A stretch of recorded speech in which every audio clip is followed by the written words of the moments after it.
nainot, pirming nanginginutan. Always number one. Always number one. DCGB 729 kHz. Enot sa Bareta, Enot sa Gabos.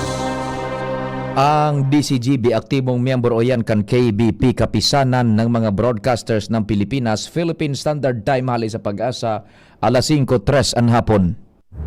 Alas 5 ng hapon, oras na para aramon ang mga maiinit na bareta kanaldaw na maruluwas sa agas sa mga periodiko, radyo asin telebisyon. Enot na madadangog ngunyan sa DZGB Bareta alas 5. Mga bareta ngunyan para sa aga. Enot na tinipon sa DZGB Newsbase. DZGB Bareta alas 5. Kaiba ang field reports kan Mega Force Patrol. Halin sa iba-ibang parte kanalbay asin kabikolan. Ngunyan, uya ang sa idong tagapagbareta. Maray na hapon sa pangaran kan News Base Mega Force Patrol asin kan Technical Department.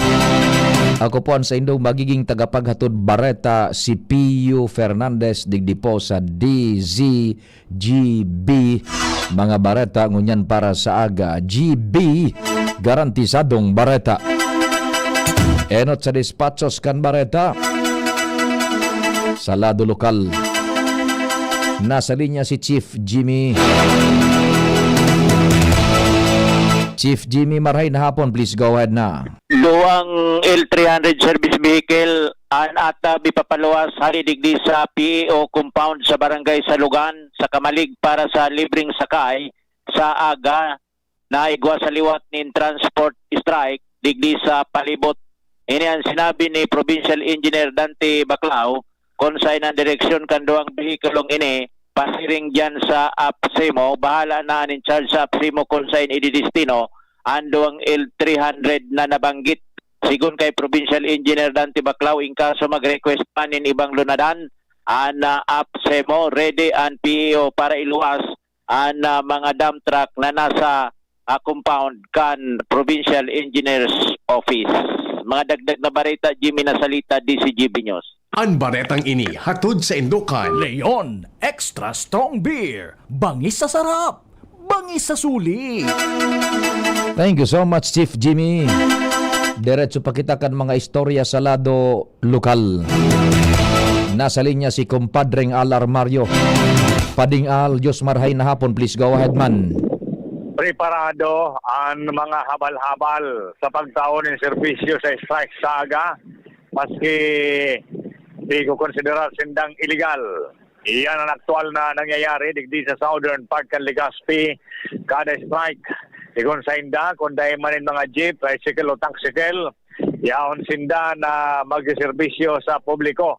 Maski dahil ipig-recognisar na legal ang sa indang operasyon, kada gobyerno alagad sa oras ng kagipitan o strike sinda yaon sa pagresolver kang problema kan publiko manungod sa transportasyon.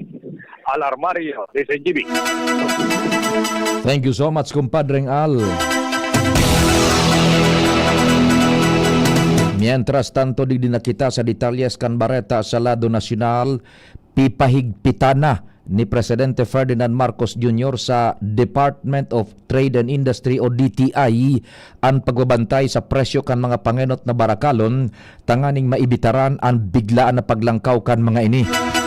Parte ini kan ipinaluwas na orden ehekutibo numerado 110 na minadeklarar ning estado kan National Energy Emergency sa bilog na Pilipinas dahil sa nagtitinding tensyon sa Medyo Oriente. Sa irarom kan direktiba, papakusugod man ang suporta sa micro, small and medium enterprises asin ipigbubusol ang paggamit ng electric vehicles, renewable energy asin iba pang energy efficient solutions tanganing mabawasan ang pagdidepende sa petrolyo. Sinugo man kang presidente ana Departamento de Agrikultura na siguraduhon na supisyente asin abot kayang supply nin pagkaon asin mga gamit sa agrikultura. Mientras na pinagtutugutan man ang pag-importar nin pataba asin iba pang agricultural inputs kasabay ang pagpapautob nin tabang arog kan Presidential Assistance for Farmers and Fisher Folks asin Quick Response Fund. Day kaibanan sa intereses nasyonal kang Pilipinas an anuman na klaseng pakikipagyera. Ini ang simbag ni Presidente Ferdinand Marcos Jr. matapos mahapot kung pigsuportaran niya ang gyera kan Israel, US laban sa Iran. Sigun kay Marcos, day pinaglalauman ang nangyayari sa Medio Oriente asin nabukan gobyerno ang gyera. Ang foreign policy kan sayang administrasyon ang simple, katrankiluhan asin pam nasyonal na intereses asin day kaibanan ang kariribukan. Naglalao man ang presidente na matatapos ng gyera sa pagultanan kan Iran, Israel asin Estados Unidos de America sa mas lalong madaling panahon tanganing makarecover na ang gabos na nasyon na apektado kaini. Suportado kan Kamara de Representantes ang deklarasyon ni Presidente Ferdinand Marcos Jr.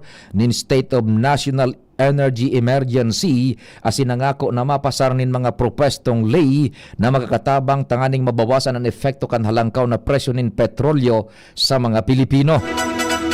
Sigun kay House Speaker Faustino D. III, sa momentong ini, ang pagkasaro sa gobyerno bakong opsyonal. Ini importante tanganing matawan ng proteksyon ang mga namamanwaan asin mamantinir na nag-aabante ang nasyon. Siring kanaging aksyon kan presidente, sinabi ni D na makaskas man ang magiging kasimbagan kan Kamara tanganing makaskas na may paabot ang tabang sa mga nangangaipuhan. Kasuhapon, pinirmahan ni Presidente Marcos ang Orden Ekutibo numerado 110 na nagdideklarar kan Estado kan National Energy Emergency kasabay na ang Unified Package for Livelihoods, Industry, Food and Transport o UPLIFT na magsiserbing whole of government response framework tanganing masimbagan ang epekto kan halangkaw na presyo nin petrolyo. Sa irarom kan deklarasyon, sinabi ni D na mas madali na magkakaaksyon ang gobyerno tanganing masiguro na magpapadagos ang supply nin mga produkto asin kinakaipuhan na serbisyos. Suportado man kan Philippine National Police ang deklarasyon ni Presidente Ferdinand Marcos Jr.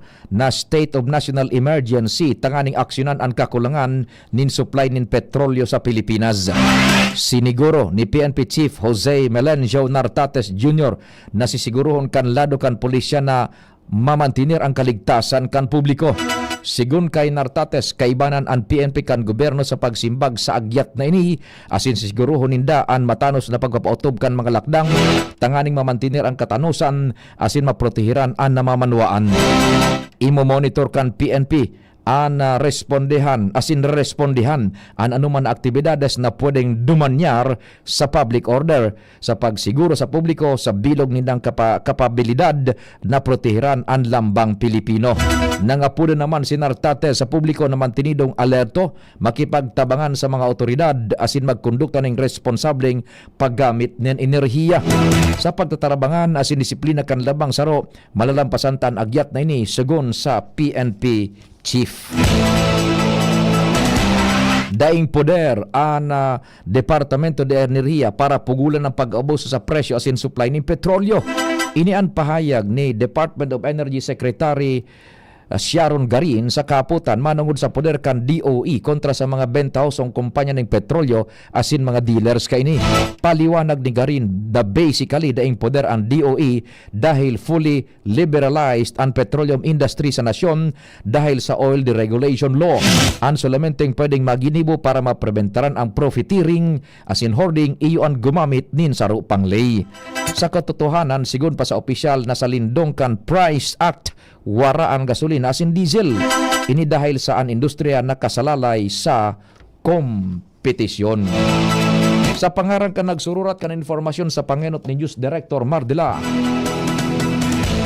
Nicole Ann Gloriani, Mega Force Patrol, Tata Nems Flora sa Master Control sa IT si Jerome Nico Martinez, day po maghali tulos na masunod ang Our Mother of Perpetual Help Novena. Salamat, Diyos marhain hapon. Realize true comfort and relaxation at